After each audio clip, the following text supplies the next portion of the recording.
अस्सलामु अलैकुम वरहमतुल्लाह।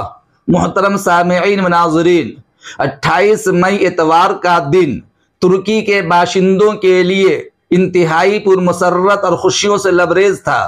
जैसे जैसे शाम ढल रही थी, रात की चांदनी चमक रही थी, वैसे वैसे हाफिज रजब तैयब अर्दोगान की फतह मुबीन की दमक हर इंसानी चेहरे पर नजर आने लगी थी।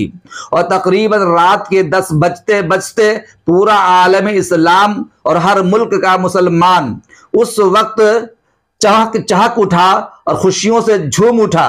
जैसे ही ऐलान हुआ हाफिज तैयब अर्दोगान बहुत बड़ी कामयाबी तकरीबन 53% वोटों से अपने फरीक मुखालिफ अमरीकी व इसराइली एजेंट व परवरदा कमाल कलिचदार को पछाड़कर फतह मुबीन हासिल कर ली है। और फतहयाबी हासिल करते ही रब्बे जुल जलाल का शुक्र अदा करने के लिए जबीने हम्दो शुक्र को बारगाह इज़्ज़ी में झुका दिया और रब्बे कायनात के सामने सजदा रेज होकर रब का शुक्र अदा किया और कहा, ए मेरे रब, तेरे ही फजल से मुझे ये कामयाबी व कामरानी मिली है। और अहले तुर्की का शुक्रिया अदा किया। फिर क्या था, पूरा तुर्की मुल्क खुशियों से झूम उठा। नारे तकबीर अल्लाहु अकबर की सदा गूंजने लगी। हर जानिब, हर गली, हर मोहल्ला में तैयब अर्दोगान जिंदाबाद की सदाएं बुलंद होने लगी। हक का बोल बाला हुआ, बातिल का मुंह काला हुआ।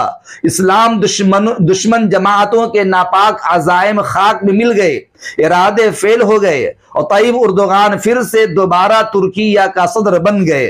मुसलमानों की दुआ रंग लाई, उलमा की तवज्जुहात काम कर गई, नेक तमन्नाएं कबूल हुई, मुखालिफीन में खलबली मची, जमहूरियत की जीत हुई, कुरान व हदीस और शरीयत के मुहाफिज का सर फख्र से बुलंद हुआ और अजीम कायद व जानबाज लीडर फिर से तुर्की का सदर बन गया। दिल की गहराई से हजार बार मुबारकबादी पेश करता हूँ। अल्लाह ताला रजब तैयब अर्दोगान को सलामत रखे और तुर्की को तरक्की के बामी उरूज पर पहुंचाने और हक को सर बुलंद करने की हुस्न तौफीक बख्शे। दोस्तों, कैसी लगी हमारी ये वीडियो? आप अपनी राय तैयब अर्दोगान से मुतालिक कमेंट बॉक्स में लिख करके जरूर पेश करें। शुक्रिया। अस्सलामु अलैकुम वरहमतुल्लाह।